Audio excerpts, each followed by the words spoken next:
안녕하세요. 하다학원 부대표입니다. 오늘 제가 말씀드릴 주제는 교육과정 편제표입니다. 보통 학교 홈페이지라든지 학교 알림이 가시면 찾아와 보실 수 있고요. 이게 매년 바뀌기도 해요. 어떤 식으로 수업을 할 것인지에 대한 안내라고 생각하시면 되는데요. 정말 많은 학교 다 하고 싶지만 시간 관계상 대표적으로 저희 학원에서 가장 많은 동대부고 교육과정 편성표를 바탕으로 편성표 보는 방법에 대해서 설명해 드리도록 하겠습니다.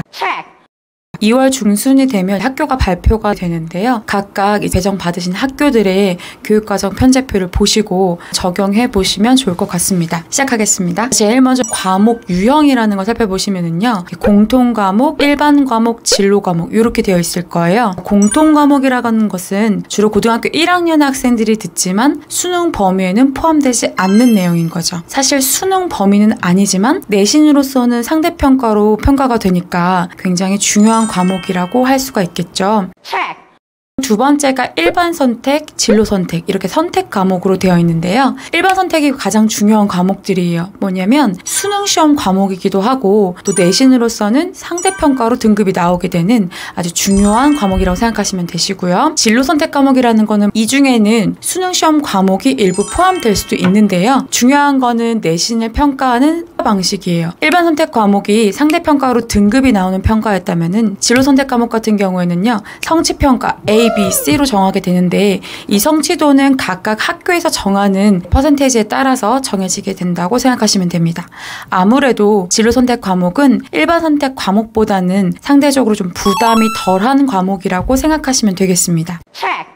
다음 단위라는 용어 정리해 볼게요. 단위가 뭐냐면은요. 한 학기를 기준으로 일주일 동안 그 수업을 몇 시간 듣는지를 말하는 겁니다. 여기 보시면 국어 과목 같은 경우에는요. 1학기 때 3시간, 2학기 때 3시간을 듣는다라고 생각하시면 되겠습니다. 단위를 배웠는데 거기 보니까 기준 단위, 운영 단위 이렇게 되어 있네요. 기준 단위라는 거는 교육부에서 해당 교과목에 대해서 권장하는 시간으로 아예 정해 놓은 것이거든요. 그리고 운영 단위라는 거는 그 기준 단위를 바탕으로 해서 이 학교에서 시행하고 있는 단위수를 의미합니다. 여기 왼쪽 학교 지정이라고 되어 있는 거는요. 이 학교, 즉 동대부고에 다니는 모든 학생이 함께 배우는 과목을 말하는 거고요. 자, 편제표 같은 경우에는 크게 두 가지를 살펴보시면 되세요. 국어 과목하고 수학 과목을 중점적으로 살펴보시면 되겠습니다. 동대부고 학교 지정 국어 과목을 한번 살펴볼게요. 1학년 때는 국어 과목을 3시간씩 듣고 있고 2학년 1학기 때는 문학, 2학기 때는 언어와 매체를 듣네요. 도대체 이게 무슨 말인지 모르겠죠? 선생님이 아주 쉽게 설명해 줄게요. 우리 여기서 잠깐 교과명 가지고 한번 정리를 해볼게요. 2020 수능 국어는요. 공통 과목하고 선택 과목으로 나누어져 있었어요. 공통 과목이 뭐냐면은요. 문학 그리고 독서라고 하죠. 책 읽는 거 이걸 말하는 것이 아니라 문학이 아닌 비문학을 얘기해요.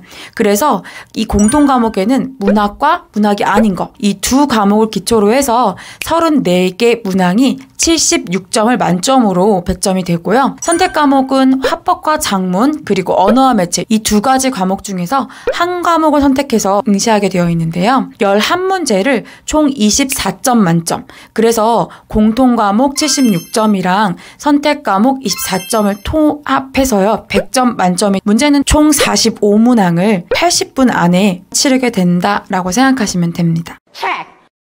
국어 선택 과목은 화법과 작문 또는 언어와 매체 이 둘 중에서 하나를 선택한다고 했잖아요.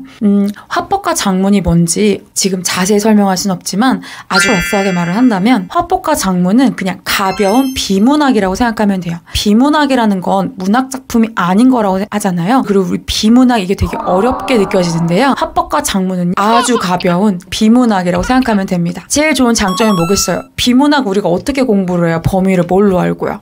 그래서 중요한 거는요. 공부량인데요.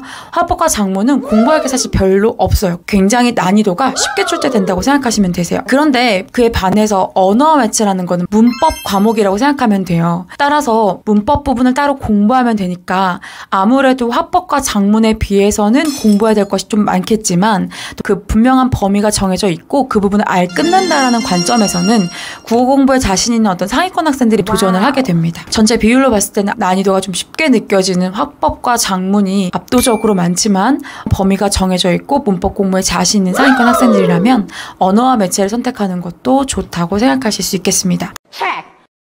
다시 동대북으로 돌아와 볼까요? 첫 번째, 동대북어 학생들의 선택 과목을 추천해 드리겠습니다. 선생님이라면 언어와 매체 심각하게 고민해 볼 것 같아요. 자, 보시면은요, 선생님이 일반 선택 과목은 상대평가로 평가되는 중요한 과목이라고 했고, 동대북어 친구들은 2학년 2학기 때 상대평가로 이미 오지게 내신을 치러요. 다시 2학년 1학기 때 문학, 2학년 2학기 때는 언어와 매체를 아예 학교 지정 과목으로 박아버렸죠. 따라서 동대북어 친구들은 2학년 2학기 때 상대평가로 내신을 치른 상태예요. 반대로 합법과 작문은요, 3학년 때 선택 과목에 들어가 있어요. 따라서 동대북어 학생들은 아주 특별히 문법에 자신이 없는 학생이 아니라면 언어와 매체를 선택하고 3학년 때 다른 선택 과목들을 선택한다고 하면은 합법과 작문은 아예 공부하지 않고 졸업할 수도 있어요. 선생님이 동대북어 학생이라고 하면은 좀 어려워도 언어와 매체 피할 수 없으면 저는 해볼 것 같아요.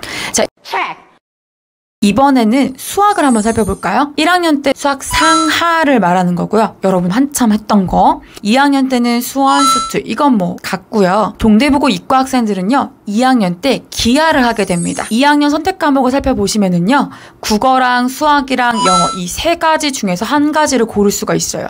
문과 학생들이야 뭐 당연히 심화국어라든지 영어권 문화 중에 선택을 하면 되고 기하를 하지 않아도 됩니다. 그런데 이과 학생인데 이 와중에 심화국어라든지 영어권 문화를 선택했다는 거는 좀 이상한 생기부를 들고 가게 돼버리는 거죠.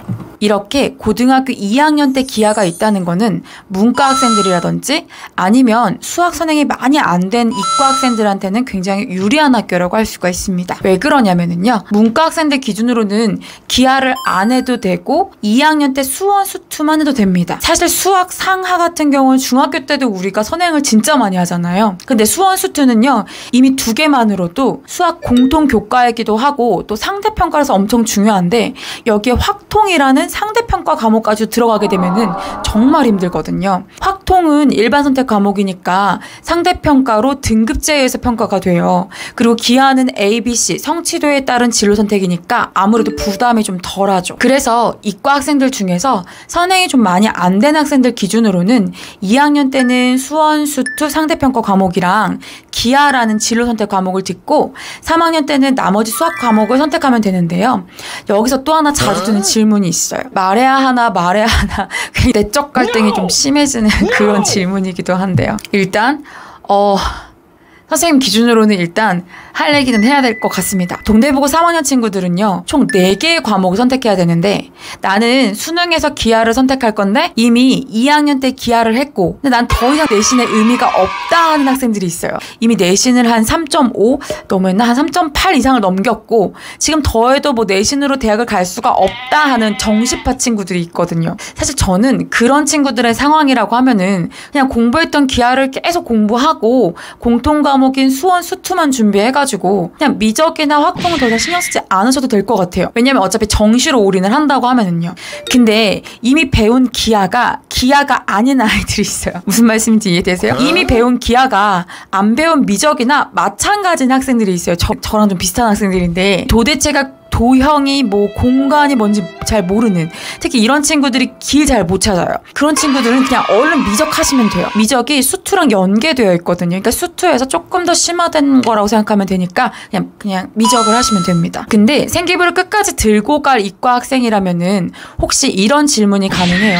나는 어차피 수능에서 기하, 미적 둘 중에 하나를 선택할 건데 확통을 들어야 되나 말아야 되나 고민하실 거예요. 확통은 어차피 문과 학생들이 선택한다고 하면은 내가 기하도 듣고 미적도 듣는데 내가 확통까지도 해야 되나 이런 생각이 드실 수 있거든요. 물론 저의 이런 의견이 이과 학생들이랑 함께 시험을 치러야 되는 문과 학생들한테는 굉장히 두려운 얘기일 수 있어요. 그래도 할 놈은 할 거고 안 할 놈은 안 할 거니까 일단 얘기는 해볼게요. 서울대학교에서 얼마 전에 핵심 권장 과목을 과별로 발표를 했는데요. 이과 계열 학생들은 대부분 기하, 확통, 미적, 수원, 수투가 모두 포함되어 있었습니다. 서울대 지침이 이렇게 떨어졌다고 하면은 이미 상위 16개 대학의 생기부를 평가하는 기준도 다 그렇게 될 것이고 확통이라는 건 사실 4차 산업혁명이랑 굉장히 연관된 중요한 과목이기 때문에 생기부를 들고 대학을 가야 되는 이과 학생들이라고 하면은 교과로 아예 틀지 않는 이상은 반드시 확통을 선택해야 된다고 생각합니다. 여기 보시면 3학년 1학기 때 4과목을 선택하고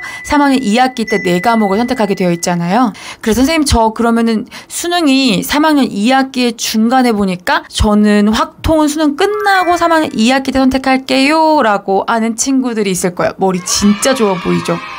저는 이런 친구들에게 해주고 싶은 말이 있어요. 재수할래?